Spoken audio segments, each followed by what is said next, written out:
इस horror dark movie का जो कंक्लूजन है आप लोगों को बहुत ही ज़्यादा डार्क लग सकता है या फिर कई लोगों को लग सकता है कि नहीं ऐसा नहीं होना चाहिए था, एक बेटर वे निकाला जा सकता था। One of the most darkest movies मैंने जो अभी रिसेंटली में देखी है एंड चीज़ें बहुत ज़्यादा डिस्गस्टिंग होने वाली हैं एंड इसी वजह से बोल रहा हूँ, अगर हिम्मत वाले हो तभी वीडियो को एंड तक देखना। एंड दोस्तों मूवी का नाम जो है ना मैं आपको वीडियो के एंड में बताऊंगा, तो जिन जिनको भी जानना है कि कौन सी मूवी थी वीडियो के एंड तक आप लोगों को बने जरूर रहना होगा।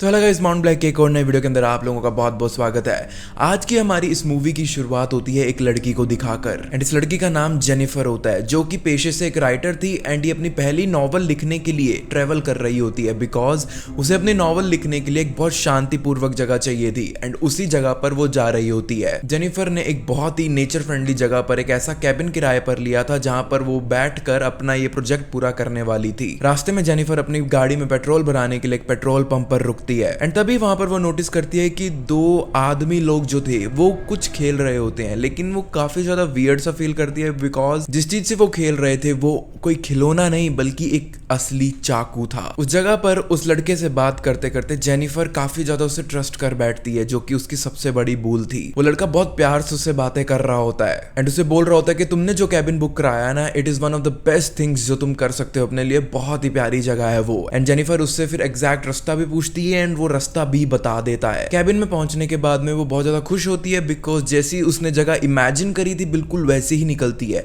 एंड पास में एक लेक साइड एरिया भी मौजूद था जहां पर वो जाती है एंड नहाकर आती है एंड नहाकर आने के बाद में उससे बहुत ज्यादा रिलैक्स फील होता है। वो अपने कपड़े वगैरह उठाती है एंड एकदम फ्रेश हो जाती है। जब जेनिफर उस कैबिन के अंदर अपना सामान वगैरह सेट कर रही थी तब वो नोटिस करती है कि वहां के एक वार्डरोब की ड्रॉर के अंदर एक रियल गन मौजूद थी, जिसे देखकर वो एक बार तो काफी ज्यादा डर जाती है लेकिन फिर बाद में सोचती है कि मे बी पुराने किसी रेजिडेंट की यहाँ पर रह गई होगी, इतना नहीं सोचना चाहिए इसके बारे में। लेकिन इस गन का भी खुद का एक अलग रोल आएगा आगे, तो बने जरूर रहना। एंड वो ये भी सोच रही थी कि इतनी ज्यादा सुनसान सी जगह पर ये जगह मौजूद है तो मे बी थोड़ी एक्स्ट्रा प्रोटेक्शन के लिए ऐसी चीज होनी बनती भी है। जेनिफर ने ग्रोसरी ऑर्डर किया होता है पास के एक स्टोर से एंड उसका ऑर्डर डिलीवर करने के लिए मैथ्यू नाम का एक लड़का आता है। मैथ्यू एज में तो बहुत बड़ा था, आप देख भी पा रहे होगे, लेकिन इसका दिमाग एकदम बच्चों वाला था। एंड फिर मैथ्यू अपनी इसी इनोसेंट येट स्केरी सी शक्ल के साथ में उससे पूछता है कि क्या तुम यहाँ पर अकेली रहने आई हो?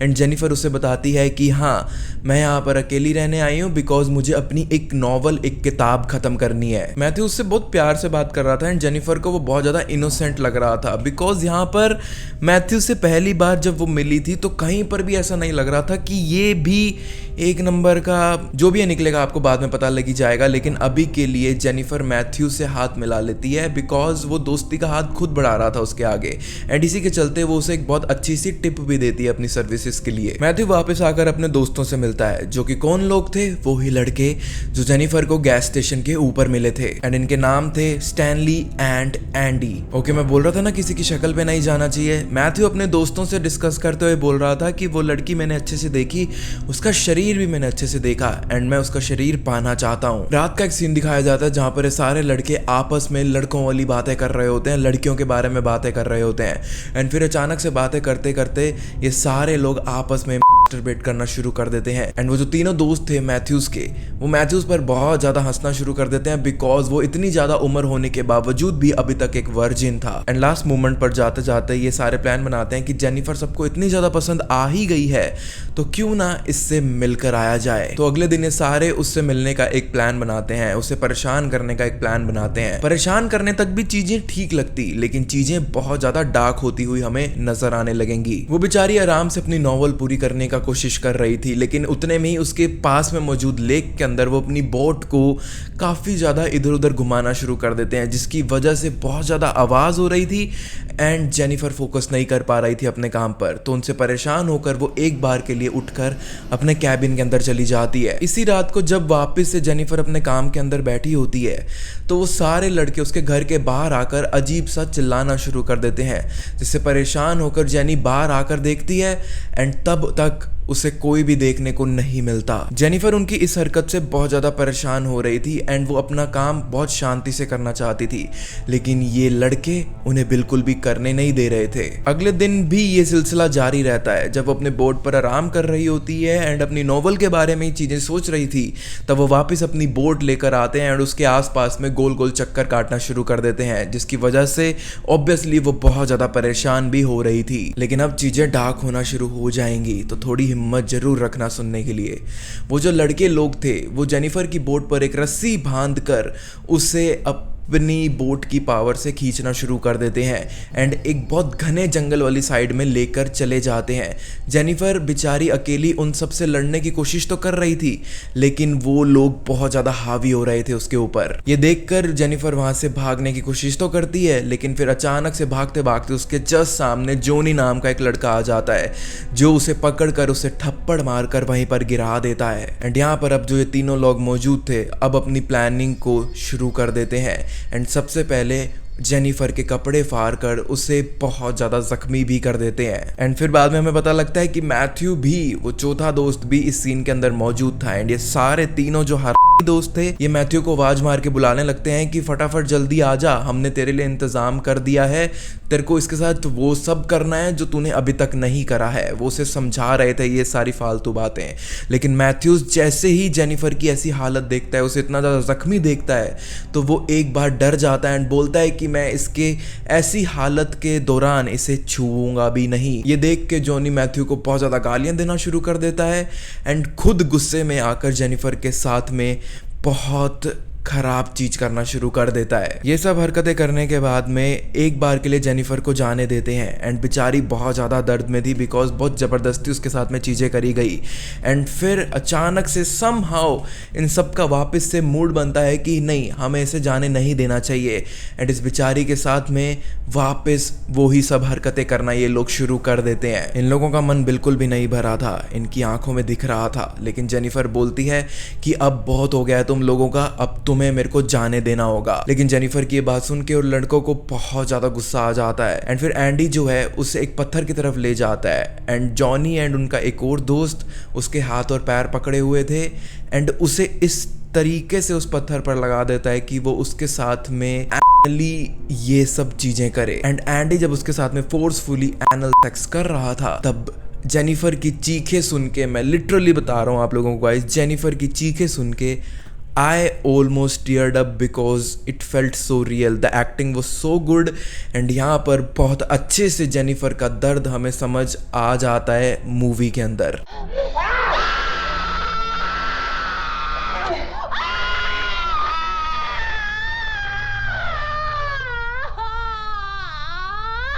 सारा कुछ कर कराने के बाद में वो जेनिफर को वहीं पर ही ऐसी अधमरी हालत में छोड़कर अपनी नाव के अंदर सवार होकर वापस निकल जाते हैं। एंड जेनिफर इतनी ज़्यादा जख्मी हो गई थी इस टाइम पर एंड इतने ज़्यादा उसके प्राइवेट पार्ट्स डिस्ट्रॉय हो गए थे कि वो ढंग से चल भी नहीं पा रही थी। वो जैसे तैसे करके बिना कपड़ों के ही अपने कैबिन तक पहुंचती है एंड वहाँ पर जाने के बाद वो बहुत बुरी हालत में अपने पूरे शरीर से नहाने की मदद से पूरा ब्लड पहले तो अच्छे से वॉश ऑफ करती है। नहाने के बाद में वो मसा मसा रेंगते रेंगते कपड़े डालती है एंड फिर कपड़े डालने के बाद में वो रेंगते रेंगते उस कैबिन में मौजूद एक फ़ोन की तरफ पहुंच जाती है ताकि वो पुलिस को इन्फॉर्म कर सके ये सारी चीज़ों के बारे में जो उसके साथ में हो रही थी। लेकिन जैसे ही पुलिस को वो कॉल मिलाती, इतने में ही वापस से वो चारों लड़कों का बेकार गैंग जेनिफर के कैबिन को इन्फिल्ट्रेट कर देता है एंड वो लोग जेनिफर का फ़ोन भी तोड़ देते हैं, जिससे देखकर कि ये लोग वापस आ गए हैं जेनिफर बहुत ज़्यादा रोना शुरू कर देती है एंड डर भी गई थी। उन सारे लड़कों को जेनिफर जानती थी कि वो ओवर पावर नहीं कर पाएगी,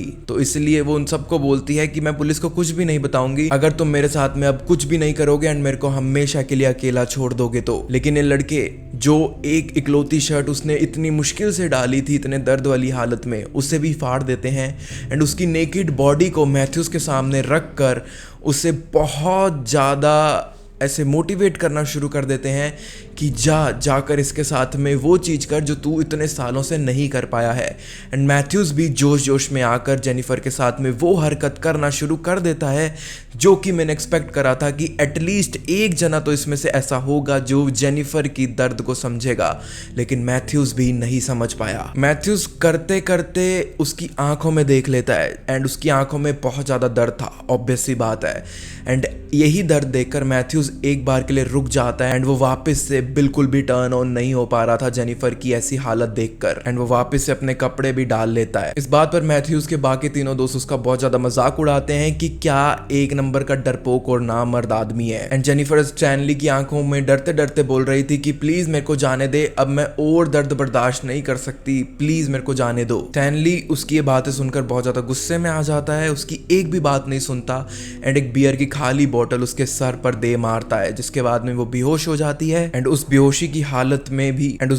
हालत में स्टैनली जेनिफर के साथ में फिर से जबरदस्ती करता है। एंड इवन दो वो होश में नहीं थी तब भी स्टैनली उस बेचारी को बहुत ज्यादा ब्रूटली स्लैप्स मारे जा रहा था। बाद में सारे लड़के जब बाहर आते हैं तो आपस में डिस्कशन कर रहे होते हैं कि यार हमने अपने मजे तो ले लिए, लेकिन हमने जेनिफर को जिंदा छोड़ा तो ये पक्का डेफिनेटली फॉर श्योर पुलिस को सारी बातें जाकर बता देगी एंड हमारी जिंदगी नरक हो जाएगी। तो क्यों ना जेनिफर को आजादी दे दी जाए इस सारे दर्द से। एंड इस काम को चुनने के लिए जॉनी मैथ्यूज को चुनता है एंड जॉनी मैथ्यूज को उसकी ही भाषा में, जैसे उसको बच्चों वाली भाषा समझ आती थी, उस वे में समझा रहा था कि बेटा मैं तेरे को एक मिशन पर भेज रहा हूँ, तेरे को कुछ भी नहीं करना है, चाकू बस जाकर जेनिफर की में घुसा देना है जिससे वो मर जाएगी। लेकिन मैथ्यूज बोलता है कि मैं किसी की जान नहीं ले सकता। तो जॉनी उसकी ये बात सुनकर उसे बहुत ज्यादा फोर्स करता है, उसे थोड़ा बहुत मारता पीटता भी है एंड डर के मारे मैथ्यूज फिर जाकर कैबिन में घुस जाता है। जेनिफर की इतनी ज्यादा अधमरी हालत देखकर उसमें बिल्कुल भी हिम्मत नहीं होती कि वो जेनिफर को खत्म कर पाए।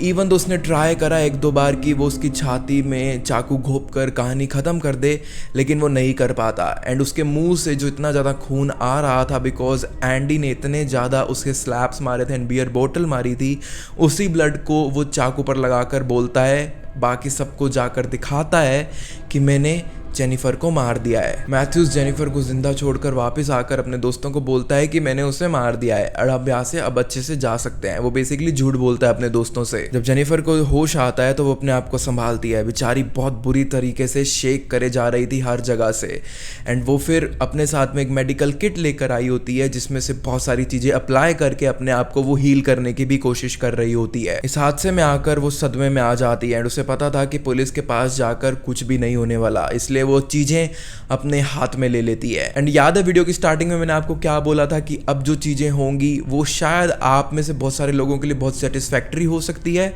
एंड कई लोगों को लग सकता है कि नहीं this is not the right way. तो मेरे को कमेंट्स में जरूर बताना कि आप लोगों को क्या लगता है एंड चैनल को सब्सक्राइब भी जरूर कर लेना अगर आपको यहाँ तक वीडियो पसंद आ रही है तो, बिकॉज पूरा चैनल ऐसे कंटेंट से आगे आते टाइम भरता रहेगा एंड अभी भी भरा हुआ है। कुछ दिन कैबिन में रेस्ट करने के बाद में जब जेनिफर इस हाल में आ जाती है कि वो ढंग से चल फिर सके तो वो सबसे बदला लेने के लिए एक प्लान डिसाइड करती है। एंड जेनिफर को अपनी नॉवल का आइडिया भी मिल गया था इस पूरी इंसिडेंट की वजह से जो उसके साथ में हुई थी एंड वो हमें अपनी ही कहानी उस नॉवल के अंदर लिखती हुई दिखाई देती है, जिस नॉवल का नाम था I spit on your grave and यही मूवी का भी नाम था जो 1978 के टाइम में आई थी। अगला सीन हमें इन चारों दोस्तों का फिर से दिखाया जाता है जो कि एक रेस्टोरेंट के अंदर बैठे हुए थे एंड ये सारे आपस में डिस्कस कर रहे थे कि हम एक चीज तो भूल गए, हमें जेनिफर की बॉडी कहीं पर ठिकाने लगानी होगी, नहीं तो बाद में वो एकदम रोट हो जाएगी एंड हम फिर से फंस सकते हैं कोई भी सबूत मिल गया तो जॉनी मैथ्यूज से पूछता है कि ये बता कि तूने उसे मारा किस तरीके से था ताकि हम आगे की प्लानिंग कर सकें। तो मैथ्यूज फिर से उससे झूठ बोलता है कि मैंने वो चाकू उसके सीने में खोप कर घुमा दिया था जिसकी वजह से बहुत ज्यादा ब्लड भी निकल रहा था। जॉनी वापस बोलता है कि मैथ्यू मैं तेरे को एक और मिशन पर भेजना चाहता हूँ, तुझे अब एक काम और करना है कि तेरे को उसके कैबिन की तरफ जाना है एंड उसकी बॉडी को ठिकाने लगा कर आना है। मैथ्यू बोलता है कि नहीं, मैं ऑलरेडी एक ऐसा काम कर चुका हूँ जो मैं कभी भी नहीं कर सकता था, अब मैं एक और चीज नहीं कर सकता। वो जॉनी के हाथ बात ही पढ़ देता है। तो जॉनी जो है वो स्टैनली और एंडी को इस मिशन के ऊपर भेजता है। जब स्टैनली एंड एंडी अपनी बोट की मदद से उस कैबिन के पास में पहुंचते हैं तब वो जेनिफर को देखकर एक बार बहुत ज्यादा चौंक जाते हैं, डर भी जाते हैं। उन्हें लगता है कि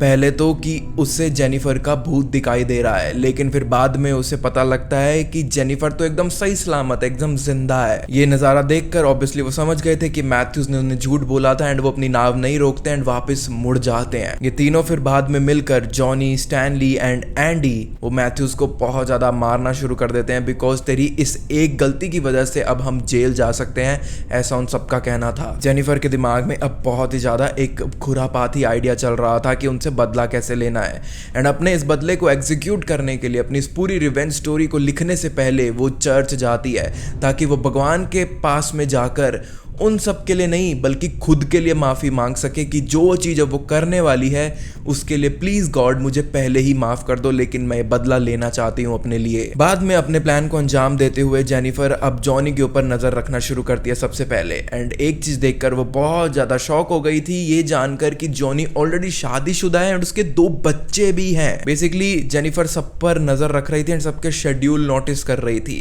एंड ये करते करते वो अब मैथ्यूज के पास में पहुंच जाती है जहां वो देखती है कि वो फिर से कोई डिलीवरी करने के लिए कहीं पर जा रहा होता है। ये देखकर उसके मन में एक आइडिया आता है एंड इसी वजह से वो मैथ्यू के स्टोर से कुछ वापस से डिलीवरी के लिए सामान ऑर्डर करती है एंड वो जानती थी कि मैथ्यूज का दिमाग जिस तरीके का है वो उसे डिलीवर करने आ भी जाएगा। स्टोर की ओनर जब मैथ्यूज को उसके कैबिन तक ये सारा सामान डिलीवर करने के लिए बोलती है तो मैथ्यूज बहुत ज्यादा डर जाता है एंड अजीब अजीब से बहाने बना रहा था, लेकिन जब स्टोर ओनर नहीं मानती तो वो अपनी प्रोटेक्शन के लिए एक चाकू रख लेता है बिकॉज वो नहीं जानता था कि जेनिफर उसके साथ में क्या करेगी। जब वो वहां पर पहुंचता है तो जेनिफर अपने कैबिन के अंदर नहीं बल्कि जंगल साइड में एक पेड़ के पास में खड़ी हुई थी एंड जेनिफर मैथ्यूज को वहीं पर ही बुलाती है एंड जेनिफर अपने कपड़े उतार कर उसे सेड्यूस कर कर पूरी नेकेड बॉडी फिर से दिखाकर बोलती है कि मैं तेरे को जेन्युइनली मैथ्यूज बहुत ज्यादा पसंद करती हूँ एंड मैथ्यूज बहुत अजीब से तरीके से जेनिफर को बोलता है कि मेरा अब कोई भी दोस्त नहीं बचा है, उनके सारे दोस्तों ने उससे दोस्ती तोड़ ली है। तो जेनिफर बोलती है कि मैथ्यू घबरा मत, आज से तेरे को किसी की भी जरूरत नहीं है, मैं ही तेरी सब कुछ हूँ, मैं ही तेरी दोस्त भी हूँ एंड ये भी बोलती है कि तेरे को जो करना है मेरे साथ तू मेरे साथ वो कर सकता है। तो मैथ्यूज ये सुनकर बहुत ज़्यादा एक्साइट हो जाता है एंड उसके साथ में इंटीमेट होने की कोशिश करना शुरू कर देता है। जैसे ही मैथ्यूज कुछ कर पाता इन सारी बातों में फसला ढसला कर जेनिफर ऑलरेडी अपना पहला प्लान एग्जीक्यूट कर चुकी थी एंड वो था मैथ्यूज के गले में एक फांसी का फंदा डालना एंड इस रस्सी को जोर से खींच के वो एक पेड़ से बांध देती है जिसकी वजह से मैथ्यूज अब नहीं रहता। इसके बाद में जेनिफर मैथ्यूज की बॉडी एंड साइकिल को उसी नदी के अंदर भी फेंक देती है ताकि कोई भी सबूत किसी को कभी भी ना मिले, लेकिन स्टोर ओनर को बिल्कुल भी शक ना हो इसलिए वो वापस से शाम के टाइम में स्टोर के ओनर को कॉल कर कर बोलती है कि मेरा ऑर्डर अभी तक आया क्यों नहीं है, प्लीज चेक करिए एंड ये ऐसा इसलिए करती है ताकि स्टोर ओनर को बिल्कुल भी शक ना हो कि जेनिफर ही मैथ्यूज के गायब होने के पीछे का कारण बनी है। उसके बाद में जेनिफर जॉनी के गैस स्टेशन पर जाती है एंड उसे सेड्यूस करके अपनी कार में बिठा लेती है।